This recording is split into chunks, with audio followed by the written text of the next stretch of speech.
In just a few days, a few weeks, we will be observing Veterans Day. And we'll pause again to pay tribute to all those who have worn America's uniform. We reflect on their sacrifices and those of their families, citizens who've done their duty and who have fulfilled their responsibilities to their nation. As a nation, we'll pledge to fulfill our responsibilities to our veterans, because our commitment to our veterans is a sacred trust, and upholding that trust is a moral obligation. On that day, on Veterans Day, after all the parades and all the solemn ceremonies, a lot of veterans may ask, does America really mean it? Will America keep its promise, not simply with words, but with deeds? And since taking office, my administration has worked hard with many of you to make sure that America fulfills our obligations to our veterans and their families. With Secretary Rick Shinseki in the lead, we're building a 21st century VA. We're harnessing technologies to cut the red tape and backlogs. We're investing in mobile clinics to reach rural areas. We're moving towards a single lifetime electronic health record for everyone in uniform. We're making it a top priority to end homelessness among our veterans. We've dramatically increased funding for veterans health care, more care for women's veterans, for our wounded warriors from Iraq and Afghanistan suffering from post-traumatic stress disorder and traumatic brain injuries. For 500,000 Priority 8 veterans, we're restoring VA health care coverage. All told, we have made the biggest commitment to veterans, the largest percentage increase in the VA budget in more than 30 years.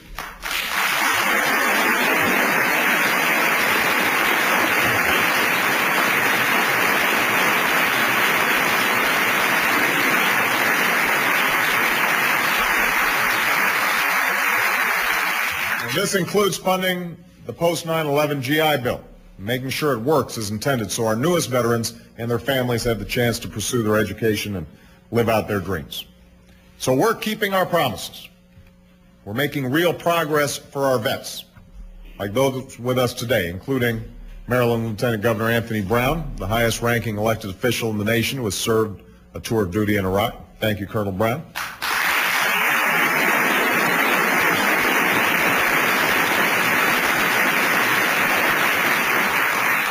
But we're here today because a problem that's gone on for far too long. The delays and uncertainty that often plague funding for veterans health care. The past 2 decades, the VA budget has been late almost every year, often by months. At this very moment, the VA is operating without a budget, making it harder for VA medical centers and clinics to deliver the care our vets need. The hardworking folks at the VA know this. I was there at headquarters this spring. Michelle was there, if I'm not mistaken, Rick, just this Tuesday. It's frustrating for them, and it's frustrating for our vets who pay the price when budgets are delayed.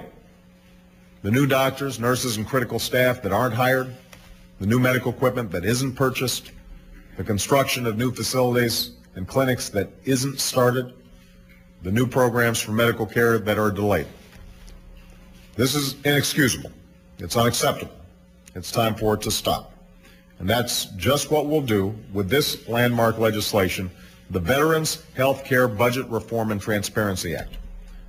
I want everybody to know today is a victory for all the veterans organizations who are represented on this stage, who fought for years for reform. They deserve a huge congratulations.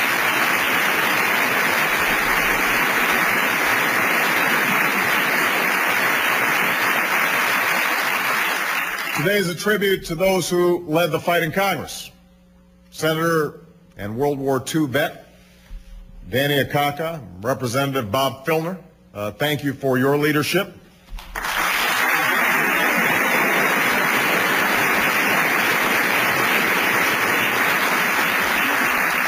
All the leaders who made this possible, starting with Speaker Nancy Pelosi, who made this commitment to veterans organizations when she became minority leader. And I was just told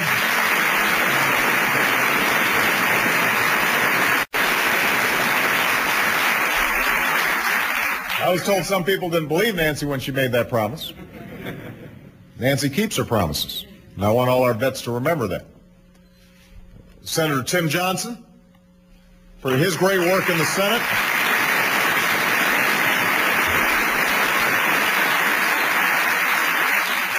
Somebody who has been fighting for veterans since he entered into Congress and is just tireless on this issue, Chet Edwards. Please give Chet a big round of applause. Thank you, Chet.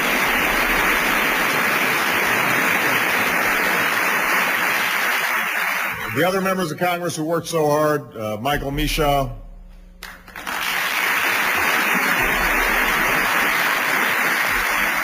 Phil Hare, Phil's right here. Harry Brown did great work on this.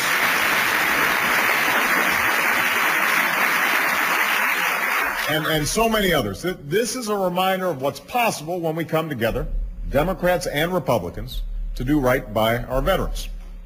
And let me say that I take special pride in this legislation because as a senator, I was a proud co-sponsor of this legislation. I served on the Veterans Affairs Committee. In the campaign last year, you all remember I made a promise to pass it. And today as president, I'm fulfilling that promise, and I'm going to sign it into law.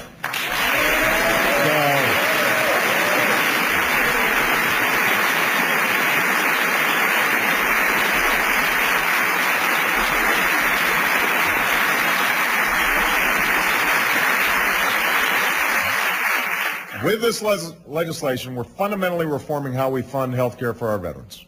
With advanced appropriations, veterans' medical care will be funded a year in advance. For the VA, this means timely, sufficient, and predictable funding from year to year. For VA hospitals and clinics, it means more time to budget, to recruit high-quality professionals, and to invest in new health care equipment. And most of all, for our veterans, it will mean better access to doctors and nurses and the medical care that they need. Specialized care for our wounded warriors with post-traumatic stress and traumatic brain injuries, and the staffing to welcome back to the VA those 500,000 Priority 8 vets. In short, this is common sense reform. It promotes accountability at the VA. It ensures oversight by Congress. It is fiscally responsible by not adding a dime to the deficit, and it ensures that veterans' health care will no longer be held hostage to the annual budget battles in Washington.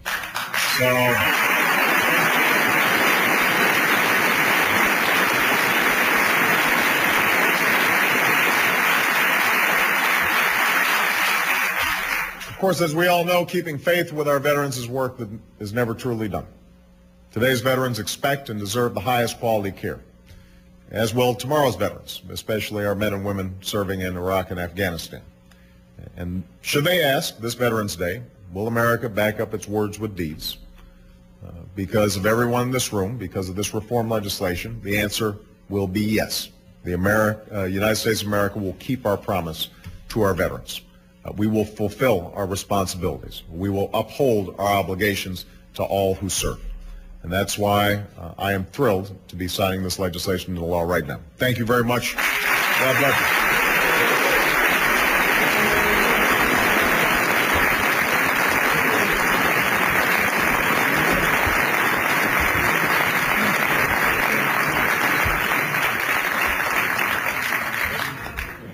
It's hard when you got this many pens.